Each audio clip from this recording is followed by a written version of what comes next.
Bonjour Marguerite. Oui, bonjour Marc. Voilà, tu es venue à Béthanie pour animer un stage. Est-ce que tu pourrais déjà nous dire en quelques mots qui tu es, pourquoi tu donnes des stages, et puis je te poserai d'autres questions peut-être au cours de Merci, la d'accord. discussion.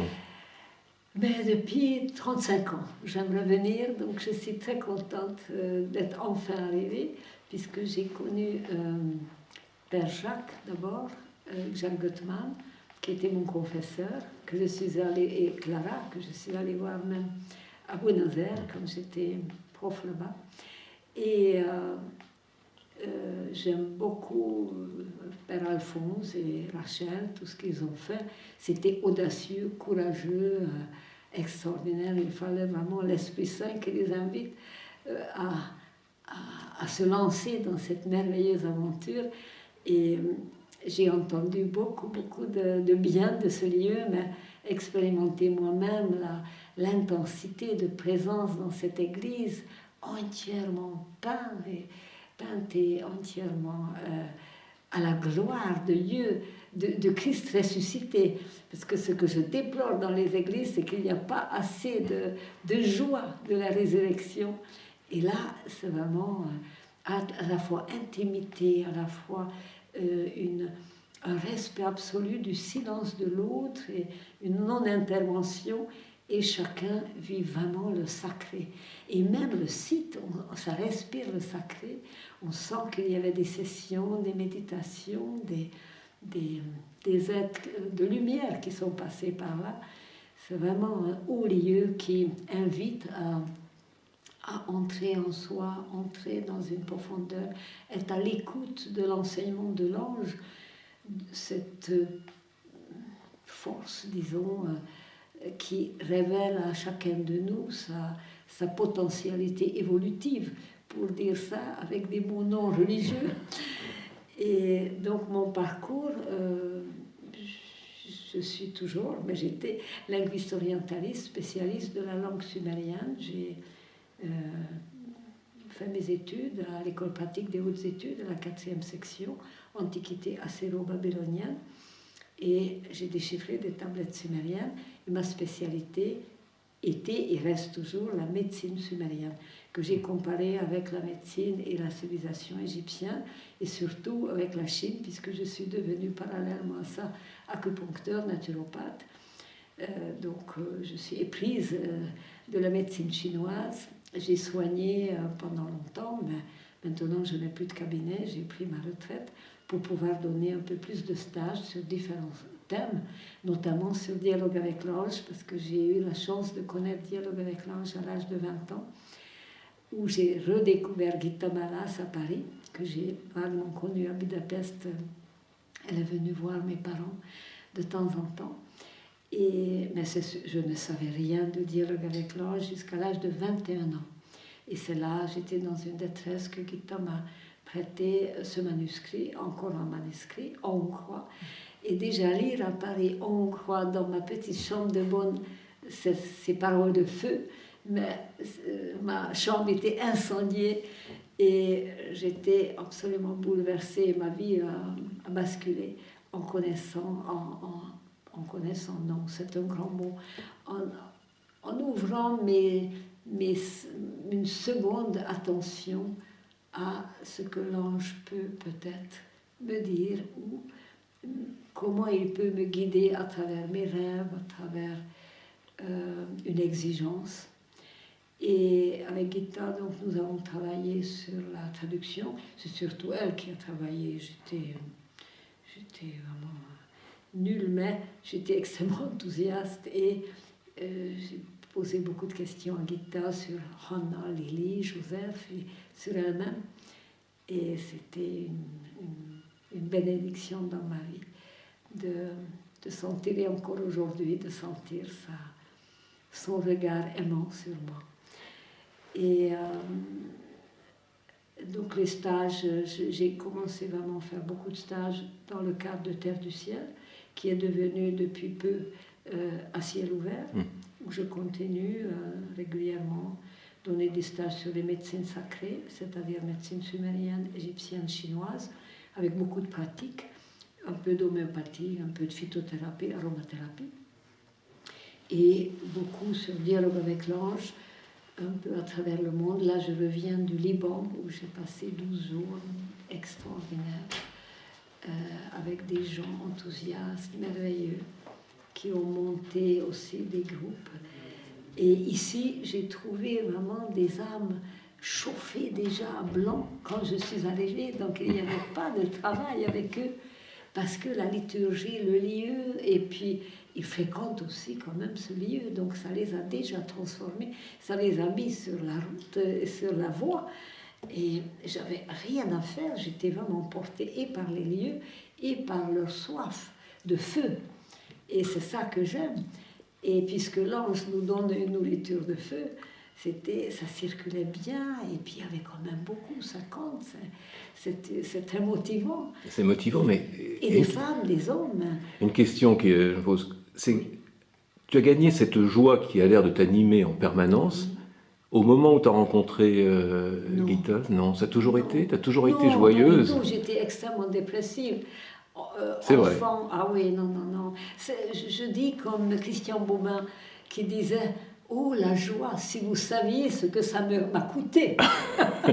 Oui, mais tu l'as. Mais maintenant, oui, je crois que... Parce que tu la partages. Cette joie est immortelle. C'est la joie qui m'habite, c'est pas moi qui l'ai. La joie m'accueille, et comme je suis, avec mes défauts et tout ce que je peux être. Mais je sens que, comme l'ange dit, la joie est l'air du monde nouveau. Et quand on va vers le nouveau et on s'ouvre vers ce qui est inattendu, ce qui est une audace aussi, dans la vie, d'oser parler à des gens. Moi qui ai un accent, qui est hongroise d'origine, qui est venue en France à l'âge de 20 ans pour apprendre justement le sumérien. Mais je n'ai jamais pensé que je vais donner des conférences en français. D'ailleurs, je dis toujours, ce ne sont pas des conférences, ce sont des communions, de cœur à cœur. C'est ça qui m'intéresse, de sentir que nous battons avec le cœur de l'univers et que le cœur de Dieu bat avec nous et que nous sommes dans cette unité. Et avec toute la différence merveilleuse que nous portons chacun, il y a une biodiversité et en même temps une union. Et ça, c'est très exaltant. Mais sinon, j'ai travaillé avec un maître soufi pendant longtemps, pendant 25 ans. Et je le bénis, il s'appelait Mounir Hafez. J'ai travaillé avec un maître chinois que je trouve toujours, il est toujours mon maître, mais je ne le vois pas maintenant souvent parce qu'il est souvent en Chine et souvent à Londres et il ne vient pas en France, qui s'appelle Zixing Wang. Et je crois que ce qui me passionne aussi, c'est de voir que l'homme a la soif de l'infini, du feu céleste, du feu de l'Esprit Saint, depuis les temps immémoriaux, depuis l'homme des cavernes. Et que aujourd'hui, nous vivons dans une période très spéciale de transition où l'homme, la qualité humaine, la dignité humaine est en danger. Et l'ange est venu il y a quand même seulement 74 ans, c'est pas beaucoup. Les anges, parce qu'il y a une vie, d'anges, il n'y a pas eu un seul. Il y avait plein d'anges qui sont venus pour aider notre humanité à passer ce cap et à ne pas aller vers son autodestruction et vers la destruction de la terre, de l'eau, de l'air, qui est quand même en route, sérieusement. Moi, je travaille avec Pierre Rabhi depuis 45 ans, que je vénère, et il parle de l'insurrection des consciences. Mais qui mieux que l'ange peut amener à cette insurrection des consciences, cette prise de conscience, en même temps prise de terre, que nous avons une responsabilité envers l'ange, envers la lumière qui nous anime et vers laquelle nous sommes attirés irrésistiblement à travers tous les actes de notre vie. Même si on se saoule, on cherche la chaleur de l'alcool et une ivresse, mais peut-être ce n'est pas la meilleure possibilité de l'ivresse, mais l'ivresse mystique est une ivresse beaucoup plus passionnante que l'ivresse par le sport ou par le dépassement de soi ou par plein de choses. J'ai fait beaucoup de sport, j'ai fait du Qigong, de Tai Chi Chuan pendant très longtemps, et je suis très attirée par les défis. Mais je crois que le grand défi de notre humanité maintenant, c'est l'éveil de l'humain. Parce que si l'humain ne prend pas conscience de sa responsabilité, mais il va amener toute la planète vers l'autodestruction, vers les guerres interminables. Et je crois que l'enseignement de l'ange, j'en connais pas beaucoup à cette intensité, à ce niveau pratique pour tout le monde, au-dessus des religions. Nous ne sommes pas obligés de pratiquer une religion. Moi, je suis orthodoxe et j'aime beaucoup l'orthodoxie, mais je parle énormément à des gens qui se croient athées, mais qui ont une recherche, qui cherchent la vérité, qui cherchent la lumière et qui cherchent ce feu qui nous anime, qu'on appelle la vie. Et n'est pas se servir de la vie, mais être au service de la vie. Et si on veut être au service de la vie, mais on est au service de l'amour, on est au service de la santé, on est au service de la vérité. Donc ça entraîne évidemment toutes sortes d'engagements tout de suite. Et cet enseignement qui a été donné il y a peu de temps à l'humanité,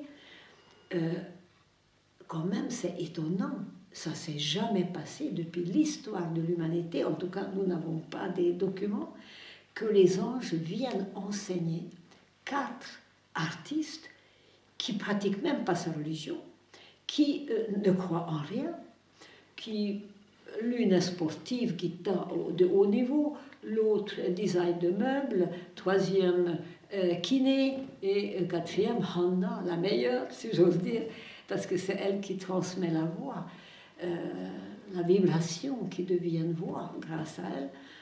Et Hanna, elle peint vaguement des tableaux, elle est graphiste, elle sait tout faire de ses mains, mais bon, elle n'est ni célèbre, ni très motivée pour quoi que ce soit. Et voilà que le 25 juin 1943, à Budaliget, près de Budapest, dans une petite maison de campagne, leur soif fait descendre les forces que d'abord on appelle, ils appellent le maître intérieur, mais pendant 17 mois ça dure. Mais ça ne s'est jamais passé dans l'histoire de l'humanité. Pendant 17 mois, tous les vendredis à 15 heures, il y a un enseignement, et pas seulement un ange, mais l'ange de chacun. Et à un moment donné, Gita dit, mais comment se fait-il que vous soyez si nombreux? Mais derrière moi, Gita m'a raconté, mais il y avait 150 ou 300 anges. Et tous, ils me regardaient. Et elle a demandé, mais qu'attendez-vous de moi? Et son ange lui dit, brûle, aiguille, en hongrois, aiguille, brûle. Et c'est un geste verticalisant. Et Gita, qui était désespérée de tous ces mensonges de la guerre, de tous ces faux semblants, et de l'angoisse que ses amis qui étaient juifs, qui n'ont pas pratiqué leur religion, elle-même, elle était chrétienne, elle n'a pas pratiqué sa religion, et elle aimait ses amis, elle voulait les sauver, et elle voyait qu'elle n'y arrive pas, elle était dans le découragement. Et voilà que son maître intérieur commence à parler, et les premiers mots, attention, on va te faire déshabituer de poser des questions inutiles.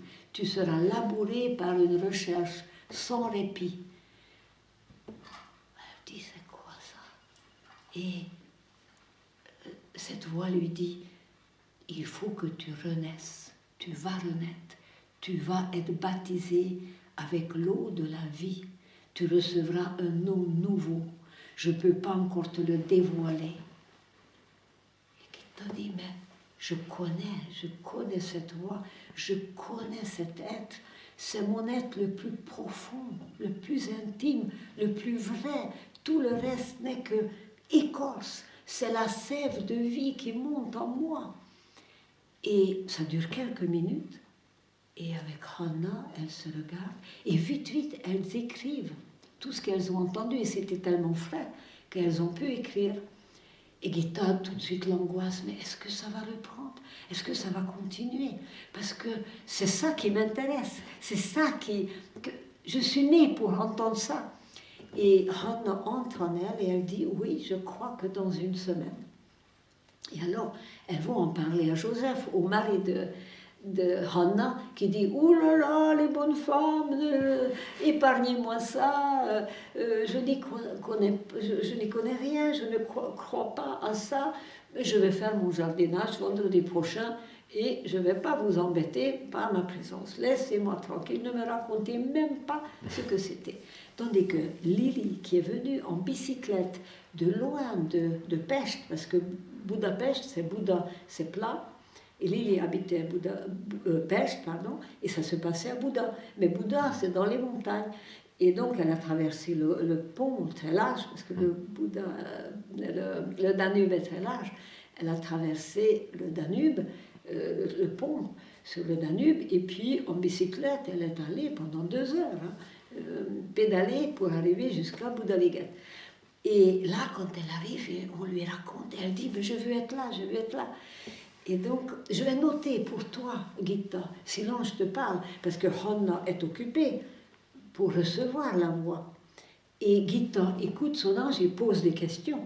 Donc, il fallait que quelqu'un note. Et Lily dit, mais je vais noter. Et puis finalement, elle ne pense pas qu'elle va pouvoir poser des questions. Et à un moment donné, mais elle sent le besoin urgent. Donc, d'abord, c'était un enseignement toujours pour Gitta.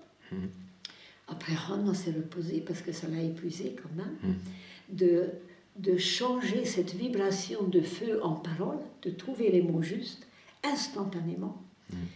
Et c'était quand même assez rapide, donc Gitta devait écrire, ou Lily, très très vite. Et donc, elle se repose, et après, Lily, à un moment donné, a le courage de poser des questions, et l'ange de Lily est très différent de l'ange de Hanna, et de l'ange de Gitta, et de l'ange de Joseph. Et Gitta a écrit un très beau livre là-dessus, les dialogues tels que je les ai vécus, où elle explique, qui mieux que elle pouvait expliquer ce qu'elle a ressenti à la présence de l'ange. Et elle n'a pas entendu la voix, mais elle a senti la présence, très dense, très importante, très, très intense. Et elle sentait quand l'ange n'était plus là. Et Hanna a retrouvé son humour et son amour de la vie et sa créativité, mais elle était très digne et très inapprochable. À un moment donné, Gitta veut approcher Hanna et c'est la voix qui dit « recule, tu ne peux pas approcher ». Et Gitta dit « c'est une seule fois que j'ai essayé de me pencher un peu en avant, parce que j'aurais pas pu supporter l'intensité qui émanait de Hanna, l'intensité de l'ange. Et quelquefois, l'ange demande à boire de l'eau. C'est Hanna qui boit, mais c'est l'ange qui reçoit l'eau qui lui permet de descendre. Par exemple, un jour, Gitta pose des questions sur la vie sexuelle à notre pauvre ange. C'est pas évident de répondre, donc il demande à boire. Et donc, une fois que Hanna boit, l'ange reçoit la vibration de l'eau, peut s'alourdir pour arriver jusqu'à notre niveau d'expression et pouvoir parler de l'homme nouveau. Parce que le message, la naissance de l'homme nouveau et l'urgence de la naissance de l'homme nouveau, et le comment est la naissance de l'homme nouveau, et comment vous pouvez atteindre cette vibration très intense qui est christique. C'est ça, le noyau de l'enseignement. Et à travers 17 mois et 88 enseignements notés, parce qu'il y en avait plus, mais impossible de noter, parce que c'était la guerre, il n'y avait pas de papier, il n'y avait pas de crayon, il n'y avait rien. Et en plus, il y a un ange qui va venir enseigner en allemand. Et il faut dire que Hanna ne connaissait pas l'allemand. Et elle était en train de coudre, Gitta était en train de repasser, puis Hanna dit « Attends, je cherche un bout de papier, un ange me parle en allemand, je ne comprends rien. » Et c'est incroyable, l'honnêteté de Hanna, mot à mot, elle entendait et elle transmettait, elle prononçait, comme si on lui parlait au téléphone. Elle transmettait. Et Gitta écrivait. Et c'était pour un ami d'enfance de Gitta. Et on a mis 74 ans pour pouvoir traduire ce texte, tellement c'était dense. Et même Pierre-Emmanuel a essayé de traduire d'allemand en français. Il a dit, c'est la parole des anges intraduisible. Et là, heureusement, ça a été traduit il y a 3 ans ou 4 ans. Et maintenant, mais il y a très peu d'éditions, très peu de publications, donc c'est difficile à l'avoir. Mais nous l'avons, et là aussi, l'ange va parler du lien entre le monde créateur et le monde créé. Le monde visible, le monde invisible, le monde intérieur, le monde extérieur, le monde d'en haut, le monde d'en bas, etc. Comment arriver à l'union? Et c'est ça le noyau. Comment l'homme va pouvoir relier, de par son rôle de pontife, c'est comme un rôle sacré, c'est un sacerdoce, mais c'est l'homme ordinaire à qui s'adresse Dialogue avec l'ange. C'est à l'homme qui vit dans le monde, qui galère comme tout le monde, mettre au boulot dodo. C'est ça la richesse de cet enseignement, que ça atteigne tout le monde. Et maintenant, c'est traduit en 23 langues, publié seulement en 22 langues, parce qu'en chinois, c'est pas encore publié, c'est pas tout à fait fini. Mais je prie, parce que je reviens de Liban, où un prêtre m'a promis qu'il va essayer de traduire en arabe. Et je cherche depuis longtemps quelqu'un qui puisse traduire en arabe et en hébreu. C'est mon rêve. Avec Juliette Binoche, nous avons fait un vœu que quand ce sera traduit en arabe et en hébreu, à Jérusalem, nous allons faire la fête des anges, parce que ce sont les anges qui relient les religions. Ce ne sont pas les dogmes qui sont importants, qui nous divisent, mais les anges qui nous unissent, parce qu'il n'y a aucune religion au monde qui ne s'appuie pas sur les anges, qui ne soit pas révélée par les anges, qui ne soit pas transmise par les anges, qui ne soit pas aidée à comprendre par les anges. Partout où on gratte une religion, on rencontre les anges. Et dans la religion chrétienne, judaïque, musulmane, etc., dans toutes les religions sumériennes, égyptiennes, même chez les Chinois, les anges existent. Je croyais qu'on les appelle les esprits, mais j'étais étonnée, mon maître Zixingwang m'a dit que non, il y a les anges qui œuvrent et que même dans nos organes, il y a des anges qui sont responsables du bon fonctionnement de nos organes et qu'il y a une synergie entre les anges. Il y a une chorale des anges qui chantent à l'unisson et c'est ça qu'on appelle harmonie. Ça me fait penser, donc tu dis 20 livres, 20 traductions, bientôt peut-être 22, 23 et autres. Donc, tu as du retour de ceux qui lisent ou qui écoutent tes conférences. Finalement, comment ils accueillent cet enseignement et comment ça se transforme dans leur vie? Parce que est-ce que ça a une réalité dans leur vie? Parce que est-ce que ça est vraiment transformant pour leur vie? Est-ce que ça transforme le monde? Absolument. C'est ça qui est stupéfiant, que j'ai énormément de retours. J'aimerais rassembler ça dans un bouquin.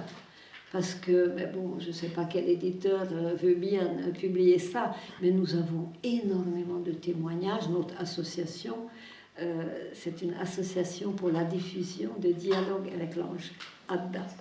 Et nous collectons ces témoignages et aussi, je vois dans les yeux brillants des participants qu'il y a quelque chose, définitivement, ça a basculé. Et plusieurs personnes m'ont dit tout à l'heure, il y a un avant et un après de cette rencontre.